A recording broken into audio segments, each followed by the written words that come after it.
Hello and welcome back to Watching Brief for the week of the 11th of September 2023. I didn't have to work too hard to remember that one because Monday was my birthday. I am now in my 40th year, having just had my 39th birthday of corporeal existence on Earth. And, it could be worse. Could be worse. How are things with Well, you, Andy? I'm fine. I think on the bright side, you've outlived most medieval British monarchs. Hey, that's that's not to be scoffed at. But then again, I do have a bath more than once a year, which is important. I thought that was an urban myth, but It probably is an urban myth, yeah, yeah. But it's nice. We like to think of royalty as being smelly little weirdos. you ought to be writing the royal column for the Daily Mail after coming in with things like that. Smelly little weirdos. Yep, absolutely. Yeah, Anyway, who disappear off to California with their allegedly unsuitable wives. well, apparently, yeah, apparently, yeah. I know nothing about that.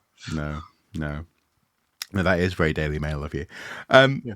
Anyway, we are here to continue with our ongoing Watching Brief, our mission to observe the news of the archaeological world and bring it to you here for topical conversation below.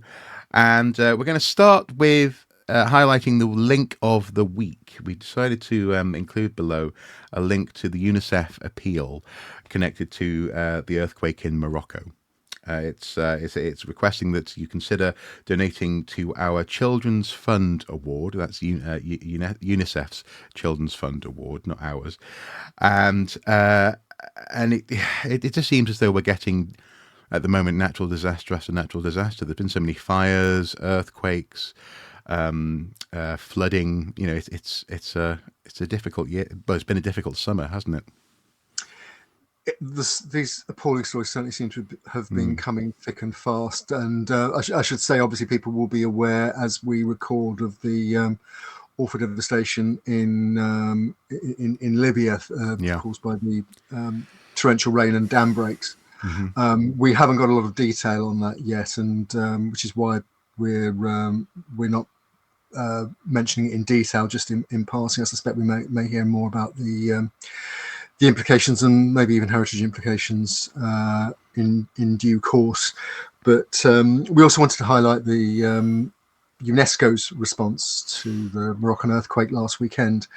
UNESCO, of course, being the United Nations Education, Scientific and Cultural Organization, which has heritage within its remit. And it has just issued a statement following the Friday 8th of September earthquake. The statement's dated 13th of September, updated on the 14th today. And obviously, as everybody does, it first of all sends condolences to the people of Morocco, and particularly the relatives of the missing. And it adds that Morocco can count on UNESCO's solidarity. This is in the name of Audrey Azoulay, who's the Director General of UNESCO. UNESCO and Morocco have quite a long history of cooperation, and there are a number of World Heritage sites in the country. The Medina in Marrakesh being one of them. It's been on the World Heritage List since 1985. A couple of famous mosques have also been damaged, and in other provinces, buildings have been severely damaged by cracking and other effects of the earthquake. It also cites education as being a cause for concern. It's particularly the earthquake has particularly affected isolated rural areas to the south of the capital. But UNESCO says that, and this is quite encouraging, really. We hear a lot about commentary about white saviors in this kind of situation, and UNESCO goes out of its way to express, and I'm quoting here, full confidence in Moroccan professionals to mitigate the emergency and take necessary measures. Morocco has solid expertise in heritage protection and rehabilitation, and last year it signed an agreement with UNESCO to enable African countries to benefit from its skills as well as from its education policies. UNESCO is ready to contribute depending on the needs expressed, and its Rabat office is in contact with the relevant ministries. So there you have UNESCO in a support role rather than having to take a lead. And to some extent, at least, although the situation's appalling, that is encouraging that there's a lot of capacity. They've identified a lot of capacity in country, and let's hope that they can start to mitigate things soon. Yeah, absolutely. Absolutely. Before we dive into the rest of the watching brief this week, we have, as ever, some articles and some updates to highlight. The first of those being news of a third arrest in the Crooked House fire investigation. Now, people may recall a couple of episodes ago, we highlighted that there had been 2 arrests. This appears to be one on top of that. And it's the arrest of a 51-year-old is it a Buckinghamite? Someone from Buckingham, who's been. The police say a man from Buckingham, and I think we need to keep with that phraseology. Fair enough. Who was held on suspicion of conspiracy to commit arson at the building known as Britain's wonkiest pub. Now, you were saying with the previous 2, a man 66 and a man 33, that the arson charge was. Is it arson that's been levied with sort of reckless attention towards the safety of others in that sense. I've forgotten exactly what the wording is, but it's a charge which is a serious one in terms of endangering life and therefore presumably property as well. Do you think that's, again, it's an ongoing investigation, but do you think that that's more or less what this is going to be charged on, as opposed to, obviously, we have a heritage and architectural interest in the structure? Okay, well, two things I should say. First of all, the latest statement from Staffordshire Police states that we can now confirm that a 51-year-old man from Buckingham has been arrested on suspicion of conspiracy to commit arson with intent or being reckless as to whether life was endangered. Yeah. He's since been released on conditional police bail while we continue to carry out a number of lines of inquiry. Absolutely right. As I said previously when we covered the first 2 arrests, again, no charges. The 2 people arrested previously were also released on conditional bail. Yeah. But the charge of conspiracy with intent is at the higher end of available charges, and the fact that the police are still continuing to say that's what they're pursuing, I think, is potentially significant. Having said that, charges have to be agreed first of all within the police and also with the Crown Prosecution Service. And the Crown Prosecution Service in particular will only give the go-ahead for prosecution on particular charges if they think there's a reasonable chance of success and that there's a public interest. Right. So this isn't a done deal yet, but certainly these people are being questioned with regard to potentially some very serious charges, which on conviction would almost certainly result in prison time. There's also an additional line here. The local authority said it had not agreed to the total destruction of the site, and it is investigating whether the demolition was unlawful. Now, what does that mean in real terms? In so much as if you're the owner of a property, local authority has said do not demolish this site, but make it safe by demolishing perhaps the upper floors, I believe is what was advised, and then the whole thing is knocked down. Is that a matter of investigating to what extent, say, communication was an issue? No, it's actually investigating the extent of any unlawful activity, right. If any. There is a fire at your pub. I inspect it as council inspector the following day, and I say, well, actually, that gable end looks insecure, and the roof's about to collapse. You can take down the gable end and the roof, but the rest of it you don't touch. And then the same day, you send in a JCB and flatten the site. You have actually overstepped your authority, and I can investigate you on that basis.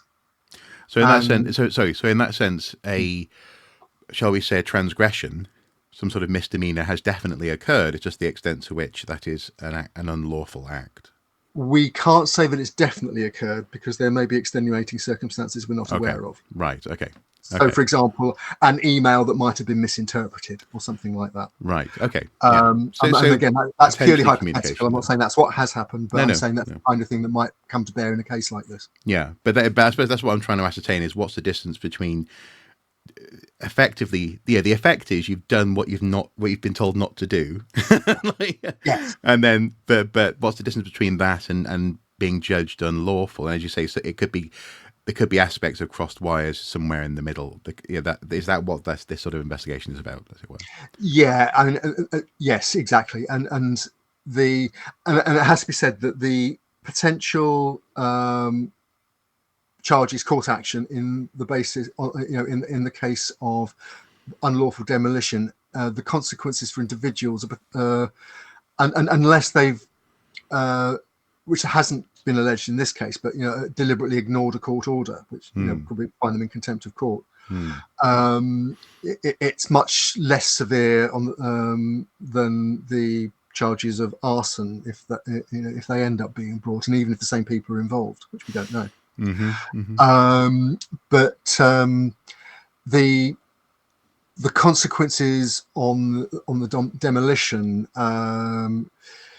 it would be a civil case rather than a criminal case, almost certainly, and the result would almost certainly be a fine and or an instruction to rebuild. Okay, interesting. But that's by no means a foregone conclusion either. Having said that, the recent precedent is the two pubs that have been demolished unlawfully. In both cases that were brought to court, the developer owner was ordered to rebuild. Yeah, brick for brick. Yeah. And in fact, we should add that the site at Crooked House has now been cleared. A specialist company was brought in to salvage as many bricks as were possible from the wreckage, and in fact, there's some quite striking shots on the Wolverhampton Express and Star, showing the site as now clear compared to as it was just a month ago, with basically a pile of rubble and burnt timbers. The bricks themselves have been locked in sealed steel shipping containers, and await the campaigners' hope future reuse. Yeah. There's also been an interesting story that's come out in the past couple of days, linked to the site.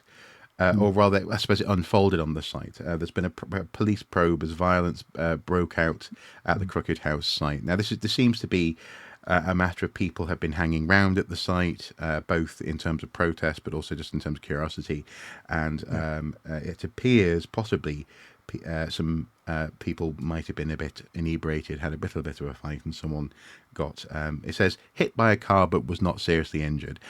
This has led to local campaigning groups to request that people don't just go out there to down a load of cider and lark about. But it's, as I was saying to you, I mean, the reason why I'm including this link below is that it really highlights that this pub, and what would have been barely registering on anyone's radar, registers as a nationally significant report on the BBC, because this pub has become a bit of a cultural moment in that sense. So it's interesting how all eyes are on this, and I imagine, again, I'm not trying to speculate on the investigation, but I imagine there must be people doing the investigating, looking to the outcomes, looking to what happens next, will be aware that they have a lot of eyes on them, I imagine. I think so. I mean, I suspect that whoever did what they did to the Crooked House wasn't expecting it to become as you say, a national cultural moment. No, they badly miscalculated, and we are now seeing that play out in real time. It may even result in a tightening up of legislation regarding permitted developments and demolition and the protection of unlisted buildings. Yeah, and that curious moment between announcing someone's interest in listing a site and it being listed, that moment of vulnerability. Yeah. Yes, and we touched on it last time, I think, but it's certainly been mentioned in the past. The buildings that mysteriously, as they say in Glasgow, go afire, or there was a case in Bristol where I think it was a 17th century plaster interior was ripped out by a developer just days before it was supposed to be listed. And there was no comeback because the listing is only effective from the day it's granted, not from the day it's requested. Yeah, yeah, yeah. That's again, stuff to keep an eye on, and we will.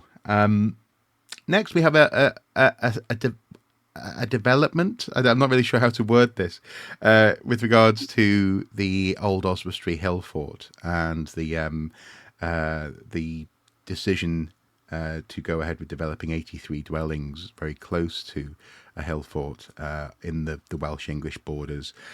We covered this on Watching Brief in terms of the decision of the council, how that was made, how arguably one would imagine there was room for pushback on this, possibly in the form of a judicial review, but we're yet to see confirmation of that happening or being in the works. What has happened, and where do we see this possibly going? What sort of time frame are we looking at? Right. Well, I hope that possibly next time, if not relatively soon, we might have some more detailed information on the on the outcome from Old Oswestry. New viewer start here. The issue with Old Oswestry was that you have a nationally important site where the local authority was alleged by archaeological experts, including the Prehistoric Society and the CBA, to have misinterpreted the National Planning Policy Framework and particularly the requirements to protect the setting of scheduled ancient monuments, and particularly the most significant scheduled ancient monuments. The argument is that the development of these 83 houses, plus a viewing platform and ancillary structures, roads and so on, is too close to the Hillfort and damages the rural setting. Archaeological groups were pretty much unanimous in this. Historic England gave a very strong steer that the council should protect the setting, but in fact the council didn't just fail to protect the setting by granting planning consent. They did so having reneged on an agreement with Historic England called the Statement of Common Ground, which put literally a red line on the map beyond which the development wasn't supposed to go. They unilaterally chose to ignore that. Well, and also it should be said that was an attempt to give ground. It was an attempt to find a compromise, wasn't it? And it's been one can say it's been trampled on. I'm trying not to use like fully judgmental language, but it's been ignored, shall we say? It certainly appears to have done, and the council gave very little reasoning behind that. And in fact, if you read the minutes, of the planning meeting at the end of July, which had been published on the Shropshire Council website, it's a very thin description of what was actually discussed. We'll link again to the article in the pipeline, which gives a more full account of how the meeting progressed and what was discussed, and particularly how the archaeological points of view were put, because you see very little of that in the council's official minutes. As things stand at the moment, under English law, under English planning law, if you were going to bring a judicial review into a planning decision, you have 6 weeks. Now, when that time starts, it is possibly under question. But at the moment, there's no sign of a judicial review having been sought. What has happened, and this is the new development since the planning consent was granted in July, in August, there was a request sent into the Department of Levelling Up Housing and Communities, Michael Gove's department, to what's called call in the decision. If there is a contentious planning decision, the Secretary of State, Michael Gove, has the right to call it in for judgment centrally in Whitehall rather than by the local planning committee. This request was made by a third party. I understand it to have been at least some of the organisations that were involved in the campaign, the Hands Off Old Oswestry Hillfort campaign. Okay. which included the Campaign for Rural England, Campaign to Protect Rural England, and others, including archaeological bodies.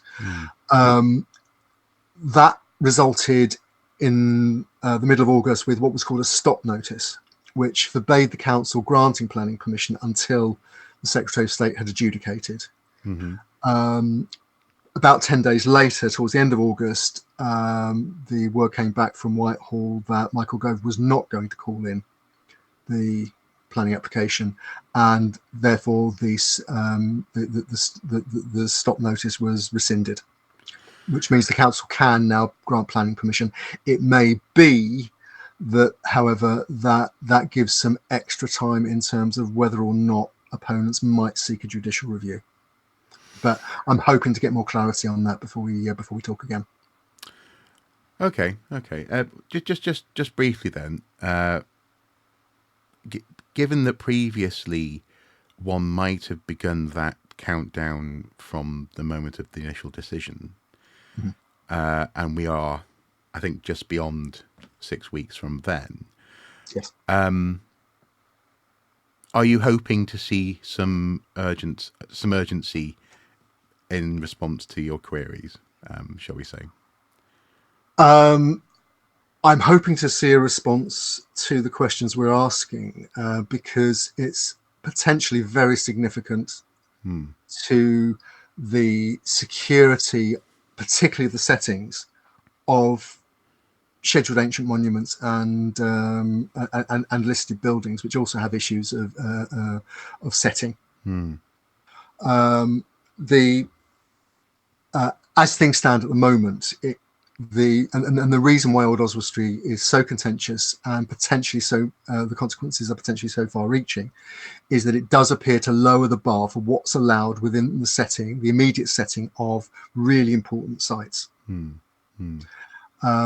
So the idea that might go forward without it being tested in courts, without testing whether Shropshire applied the National Planning Policy Framework, particularly the ideas around setting, correctly, I think is potentially quite serious.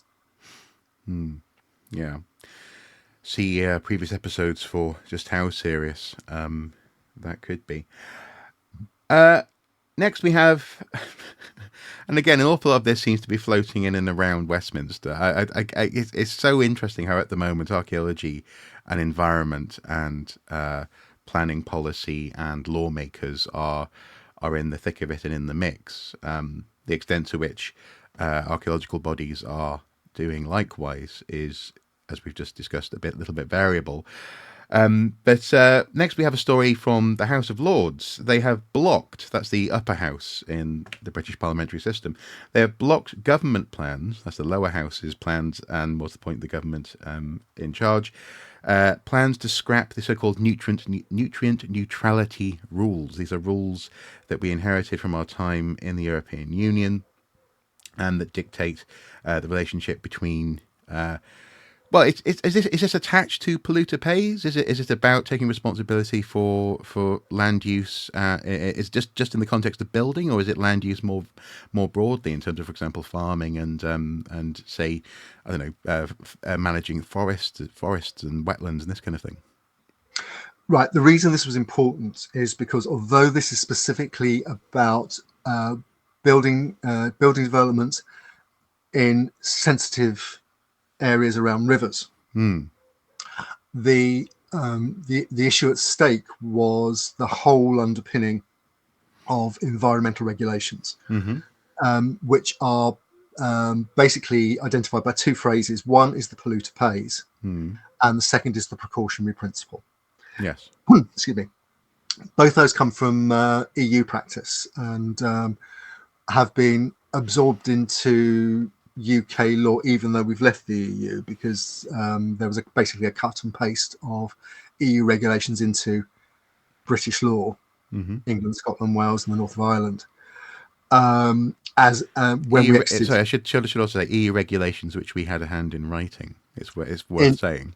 Absolutely, yeah. Yes, and MEPs, members of the European Parliament from the British Isles, voted to pass. The idea that these were foreign diktats with no democratic accountability is nonsense. Yes. Anyway, cut to the chase. A few weeks ago, Michael Gove again made an announcement that the government was going to seek an amendment to the so-called Levelling Up Bill, which was in Parliament yesterday. And the idea behind that was that developers who have up until now been ordered to pay for the remediation of any increase in nutrient pollution in watercourses would no longer be forced to do that. No. The mitigation will be taken on by the taxpayer, and local authorities would be instructed under the law, had it gone through, will be instructed not to take into consideration potential pollution from housing developments in particular. And that any evidence to the contrary that was presented to them, they could ignore. In fact, not just could ignore, should ignore. It's a bizarre. I mean, thankfully, the House of Lords got in the way of it. But it's a bizarre notion. Ignore the evidence of your eyes. Yeah. Well, look, let me just read. This is an intervention in the debate, and as I say, the debate was yesterday, Wednesday, as we're recording. From Lord Deben. Now, Lord Deben is a senior Conservative. He is better known as John Gummer, who was a Conservative minister under John Major. He might actually be most famous as the person who, at the height of the BSE crisis in the early 1990s, did a photo opportunity feeding his daughter. It's him, right? His daughter a beef burger, yeah.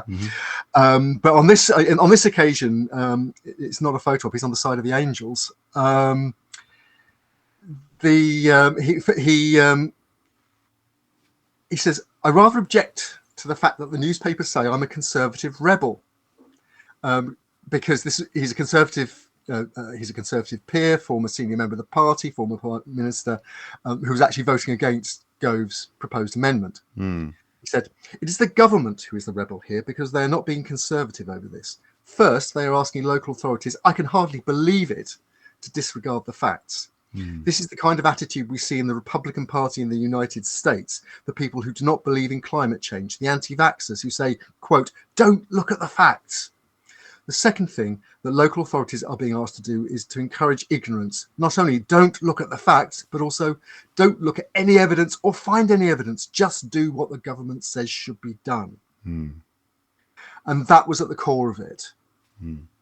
It was seen as really bad law, setting a really bad precedent. Now, why Gove did this is the conspiracy theory is that it was a sop to developers who had traditionally made large donations to fund the Conservative Party. Those donations had allegedly started drying up at the beginning of this year because it looks as though the Conservative Party is in deep political trouble, and there's a general election coming up within the next year. So the idea was that it was trying to get the property developers back on side by making it cheaper for them to build. There's there's an even deeper conspiracy theory is that Gove never intended it to go through because he knew it would be greeted like that. But what it's done, it's made it look as though they're trying to help the property developers, and so please give us those 7-figure donations. But also it's created a wedge issue with the Labour Party because after some havering, Labour peers joined other peers, including some Conservatives, but also Liberal Democrats, crossbenchers, as they call people who had no party affiliation, and the Greens, in particular, Baroness Jenny Jones, who in fact is a trained archaeologist. She's a paleobotanist trained at UCL. They together that there were enough to vote down the amendment. Now, the amendment cannot now be brought back because of the way it was brought in by the government as a government amendment. It can't be reintroduced to the bill, so they would have to introduce new legislation to try and pass this, and there probably isn't time to do that because it would have to go out to consultation and all sorts of other things. I suppose my question is, why do we presume that developers want to cause harm to the environment? And now that's not to say why do we presume that we need the legislation, but rather why does someone who wants to get on the good side of development think that, oh yeah, we'll make it easy for you to trash the rivers by your building sites? I think part of me thinks it might be an element of projection. It might also actually be an element of responding to private conversations where people are literally saying, come on, old boy, can't we just, dump stuff in the rivers? Who knows, I guess. But it's a curious one.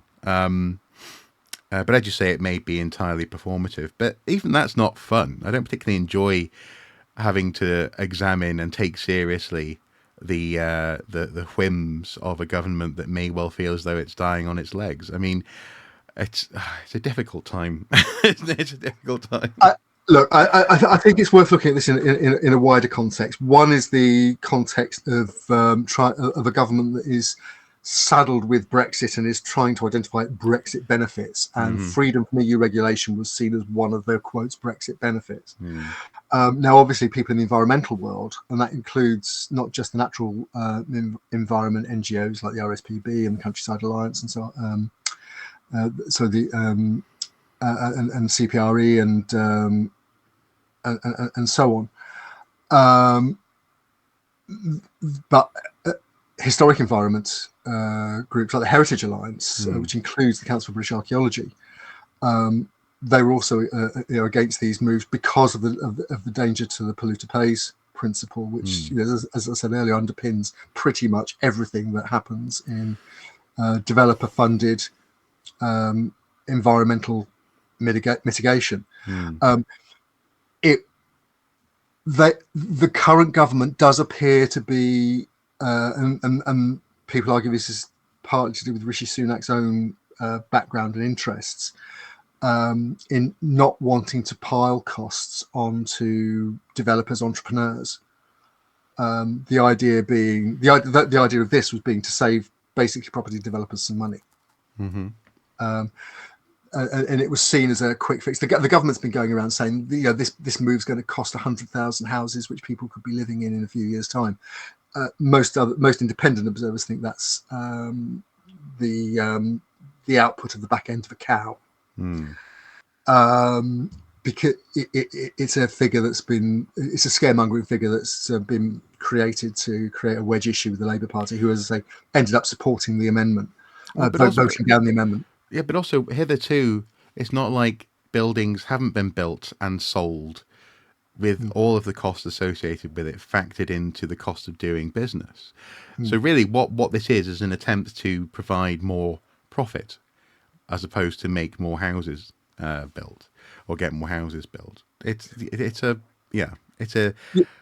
you say, you could probably argue it in lots of different ways, but I still think that a responsible developer, especially ones who have franchises, people who actually who develop in various, not an individual but rather a development business, they often have statements about their green intentions and their green credentials and what they do in terms of energy efficiency buildings and so on and so forth.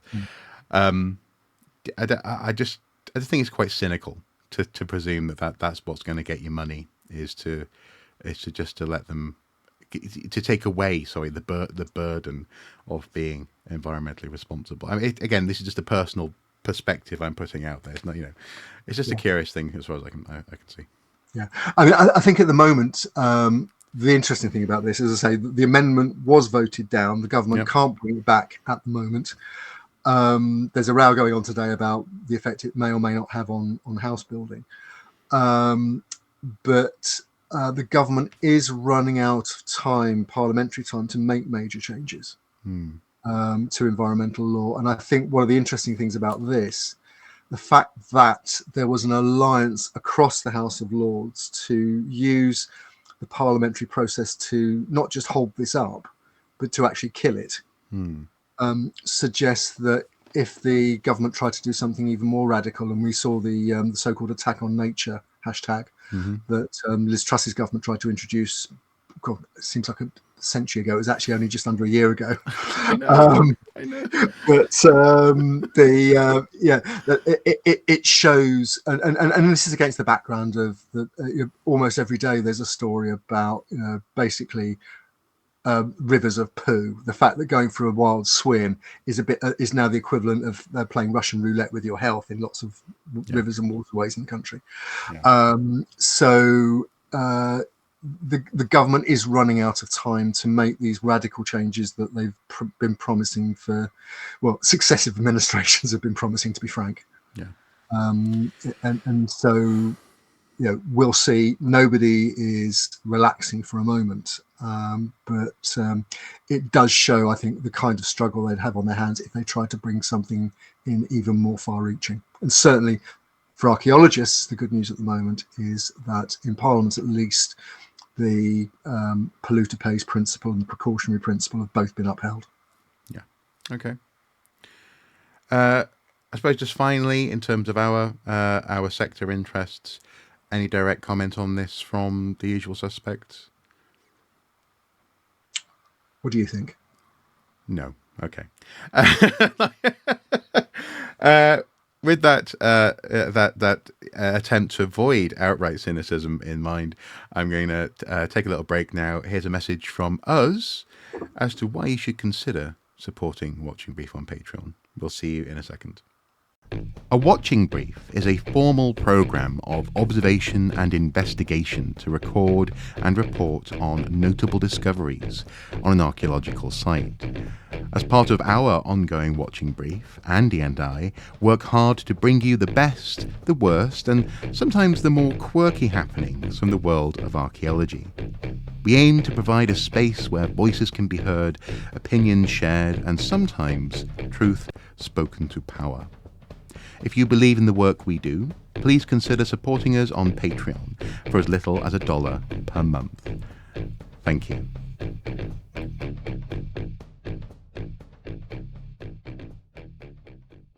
Welcome back, and welcome to developments at the former RAF base, Scampton. Now, this is a story that we've been coming back to because developments have been trickling out of this site in terms of the relationship between the Home Office, the local council, and a historic RAF base and its historic and architectural and community value.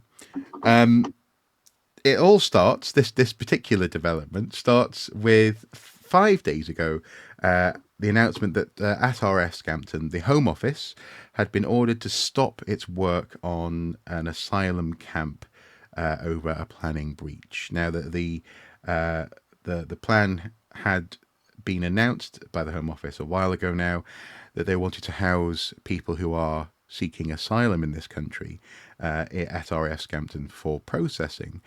And it seems that they might have breached planning in proceeding. Now, what did they do, I guess, is the question, and then we'll come on to how long that lasted. Okay. Again, now, it is arguable that what we are seeing in the UK at the moment is, to a large degree, government by performance art over certain issues. The chief exponent of this is Suella Braverman, the current Home Secretary, who is overseeing... Sorry, I was being a tree. Performance art, so go on. Right, okay, yes, I'm a little teapot. Yeah, exactly. Yeah. You see, people should support us on Patreon for our performance art. Never mind our witty repertoire. Okay. Go on. I actually, I think most people would rather see Suella Braverman pretending to be a tree or a teapot than as Home Secretary. But anyway, that's another story.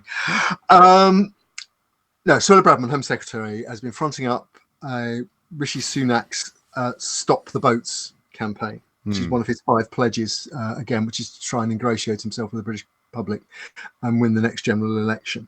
It's to do with stopping people who the government insists on calling illegal migrants, who in fact the law says are asylum seekers until they're proven otherwise under UK and international law. From crossing the English Channel in dinghies and from the coast of France, and having to be rescued very often by the Coast Guard and lifeboats and brought to the UK. The government says it's been spending too much money on hotels and accommodation for these people, and it wants to find a cheaper solution. One of the cheaper solutions that it's found, apart from a plague barge called the Bibi Stockholm, where people were on for barely 3 days before they were taken off because a rather nasty variant of Legionella disease was found in the water system, is the use of former military camps to house, in the case of Scampton, around about 2,000 people. Young men, as they're described in the Home Office documents. A number of other sites have been identified, and indeed works have been continuing at those sites, though none of them have actually had any occupants yet, including Scampton. Scampton is the historic base of the Dambusters 617 Squadron. It was handed back to by the RAF last year, earlier this year. So it's no longer a military base, but the government still effectively has control of it. Work began to convert the site into a camp for asylum seekers a couple of months ago. People might remember, we talked about the application which was thrown out to move the supposed grave of Wing Commander Guy Gibson's dog from outside one of the listed buildings at RAF Scampton. So this is a row that's been ongoing, and the reason it's been ongoing is partly because the whole issue of asylum seekers is extremely contentious in the UK at the moment. The other one is that the local authority was furious because the Home Office imposed this plan on them when they thought they had hundreds of millions of pounds worth of investment ready to go to turn it into a tech hub and employment centre, which is now on hold and may have been lost completely. So the local people are absolutely furious, and the local council are absolutely furious, including the local Conservative MP. Work began at the site, including groundworks. Now that's important because that means trenching. And when this was spotted, the local authority, which is East Lindsey Council, imposed what's called a temporary stop notice under Section 171E of the Town and Country Planning Act 1990. That basically it involves planning control, and in particular whether proper assessment and mitigation has taken place regarding listed buildings and potential archaeology. Normally, if you go through planning, you have to submit, as per our previous discussion, in fact, under the precautionary principle and the polluter pays principle, archaeological and environmental impact assessments before you're allowed to start work. It appears none of this has been done. Now, for whatever reason, the Home Office appears to have commissioned the work without any of these assessments in place. The council has said, basically, this is our planning responsibility. You haven't followed the rules. You are now instructed to stop until we can assess the situation properly as per the planning system. Now that stop notice was issued last Friday, and it was effective from 7 a.m. on the morning of the 8th of September for 28 days. And it's an offence to contravene such a stop notice. Guess what happened? Well, I know what happened. The Lincolnite has a headline that says that the council were denied entry to the RAF Scampton site as the Home Office accelerated its asylum centre work on site. So is that allowed? Given that you just said it was an offence, is that permissible? Given that this is also the Home Office, I mean, what? Yeah, this is a weird one. Well, don't forget, government ministers can act unlawfully Yeah. and do act unlawfully and are found to act unlawfully quite regularly by the courts. That's what, the most famous case recently in terms of archaeology was Grant Shapps, when he was in his previous but one or whatever it was job as Transport Secretary, when he gave the green light to the A303 across the Stonehenge and Avebury World Heritage Site, and was taken to a judicial review and found to have acted unlawfully, and that permission had to be rescinded too. So this is not an unusual thing to happen. Government ministers do play fast and loose with the law, and sometimes they hope they'll get away with it. Sometimes they know they won't get away with it, but there are other reasons, and that's what the suspicion is here.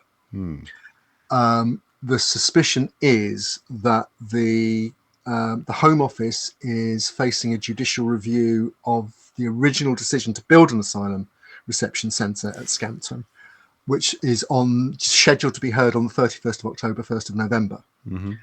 And the conspiracy theory is that in spite of the stop notice, they would rather be taken to court and be told to stop by a judge and possibly face a fine than wait for the judicial review, either comply with the planning process or wait for the judicial review. What they want to do is create a fait accompli, so that when the judicial review happens, so much work has been done that the judge says, yeah, naughty, should have been done differently, but it's not in the public interest. Too much money's been spent. Carry on. Right. Yeah. Yeah. But surely such a cynical approach to that process, if that is in fact what's happening, should be considered by someone who may have to cast judgment on the situation. It's a little bit like, you hear that in some parts of the world, if someone has an accident with their car and accidentally strikes someone, it's better, they consider it to be better for themselves to reverse gear and ensure that the person that they hit is no longer alive than it is to leave them possibly alive and be responsible for their ongoing healthcare and medical needs. That surely to goodness has to be taken into account, kind of thing. Like if the government's like, well, we're just going to plow ahead and just keep on doing things, and what's the old phrase? Better to ask forgiveness than permission.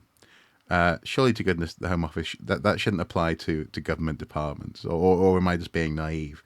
And it does in fact apply to government departments. Put it this way, the Home Office is very often taken to court and very often loses. Okay. Yeah. It's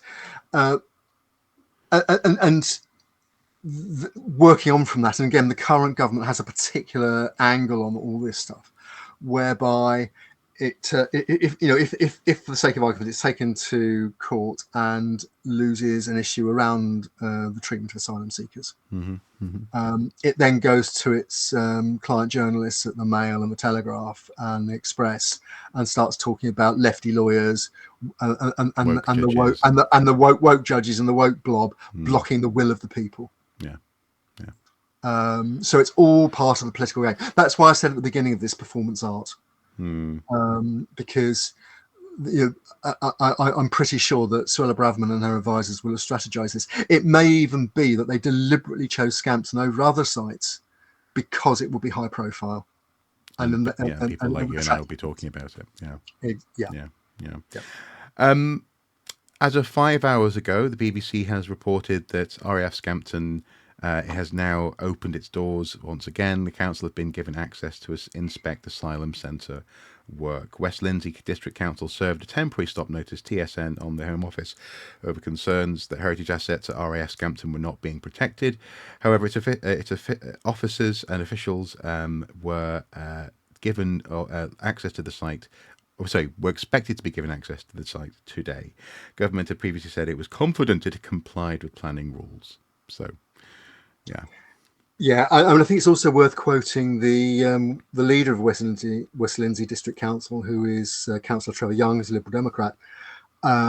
He commented in the My Local website for Lincolnshire. Some quite interesting subtext here.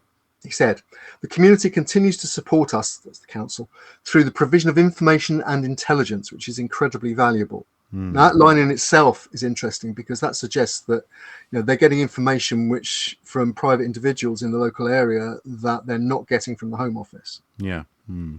And he continued, quote, we believe the groundworks have been completed since the stop notice was issued, and the council is incredibly concerned about the irreversible impact of this. We had informed the Home Office on Friday that we would visit the site for an inspection at 1 a.m.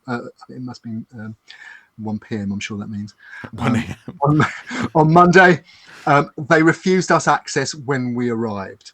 We will visit the site every day to take a record and have agreed they will meet an officer on site later in the week. And as you say, there is supposed to be a meeting happening, access to the site today. But again, if he's right, if Councillor Young is right, then the work's already been done, and that was probably the intention of the Home Office. It's a cross-party issue as well. That, as I said, the local Conservative MP is against, as is the Labour candidate for Lincoln, Hamish Faulkner. He said the Conservatives need to stick to the law. There's a legally binding stop notice for the local council, and we expect them to follow it. I'm talking every day to people who want to see Scampton turned into the centre for jobs and industry it could be. To get there, we need the Conservatives to move the diggers off the Red Arrow's apron and start abiding by the law, and to turn up for their day in court in October. The will of the people. Yeah. No. I should add actually that the Home Office has been trotting out the same line ever since I've been asking them about this, which is months now, and they say, quote, delivering accommodation on surplus military sites provides a cheaper and more orderly, suitable accommodation for those arriving in small boats, while helping to reduce the use of hotels. We're confident our project, which will house asylum seekers in basic, safe and secure accommodation, meets the planning requirements. That's what the Home Office says. They may have to try and justify that in court. Yeah. I guess we'll keep an eye on that one as well. Now, I suppose as we bring this watching brief to a close, it's worthwhile just saying that all of these things we've been talking about today, and actually an awful lot of what we've been talking about, I think, really for the past couple of years, really, has been about, I suppose, frontline, coalface case studies that ultimately describe or explain or maybe even potentially flag up potential problems with the current state of planning policy, political will, and also as well the relationship the working archaeologists, museum workers, heritage professionals, and the bodies who represent those people have with these processes. So, for example, with the old Oswestry case, we saw before the council met and made their decision a full-throated statement from the Council for British Archaeology of support for Rachel Pope's efforts on the council in the council meeting to defend the integrity of the Hillfort site. But since then, pretty much nothing on that issue.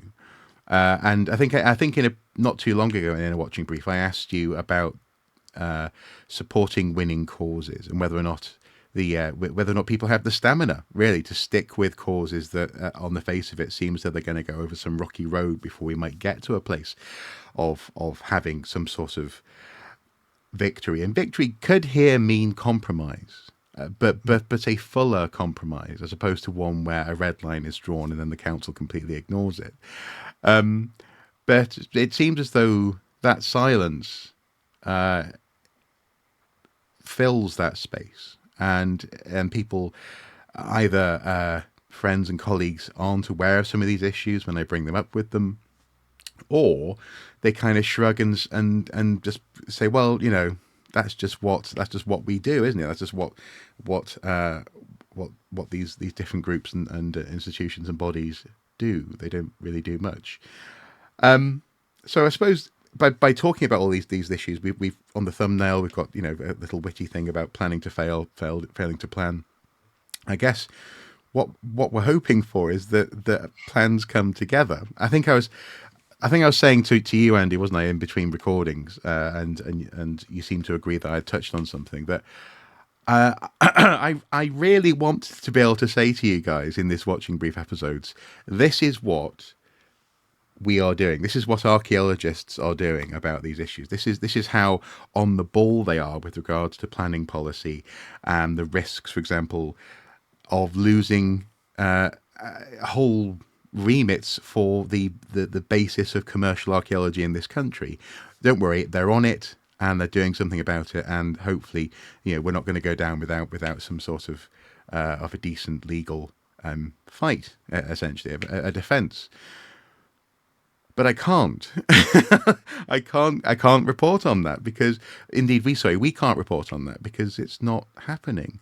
We're not even getting, as far as I can tell, and correct me if I'm wrong, Andy, the old staple of, don't worry, we're having conversations behind the scenes, we're not even getting that anymore. It's just fingers in ears and squeaky lips time, isn't it? I think it's too early to say there won't be any comment from representative bodies who, I have approached and continue to approach, particularly on the old Oswestry story. But have you considering you've continued to approach? Have you had any response? It wouldn't be fair for me to comment at the moment because we're still within deadline. So, okay. But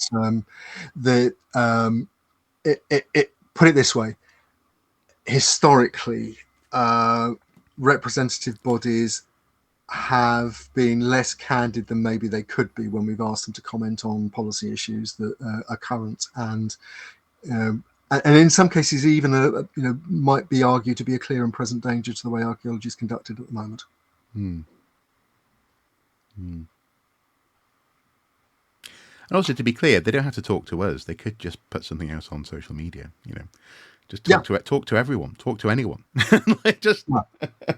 That's absolutely right. And I think also it is fair to contextualize this in that, particularly when it comes to planning law, the playing field is tilted in favour of developers and planning authorities. The very fact that one person, Rachel Pope, was put in the position of representing the entire world of expert British archaeology at a planning meeting, for 3 minutes, I think she was allowed, and against which it's not just the developer who got an equivalent amount of time, but the council's planning officers who had pre-decided the application and were, and again, this isn't just picking on Shropshire's planners. This happens across the country because it's the way the systems have been allowed to develop. But planning officers are allowed to recommend a decision, and they wanted that decision to go through. And if you read the piece that I wrote about that planning meeting, I watched that planning meeting, recording that planning meeting, I watched it live and then watched the recording several times while I was writing the article. It was absolutely clear they wanted no other decision and no debate around anything other than passing that planning application against the expertise of basically British archaeology. It's a really important test case, and we'll see where it goes next. As I say, hopefully we'll have a steer on that fairly soon. But even if there is still time for a judicial review, we're rapidly running out of road, and somebody would have to bring it. Bring it, yes. Thank you guys for watching. Please do comment below to expand on this conversation. If there's a news story that you wanted to take a look at, please do get in touch. There's an email on the screen. Andy is available via various DMs and both secret encoded messages and things like that you can find ways of getting to encryption. That's the word on his website. There's a tippable button there. Also, please do consider supporting us on Patreon. Do take a look at the Watching Brief badge set on Etsy. Link below in the video description. But until next time. Oh, as yeah, Andy's modelling. I'm modelling a badge right now. Oh no, don't do 2. Oh no. I didn't need to see that. No, okay. Until next time, guys. Do take care. Thank you. Bye bye. Bye bye.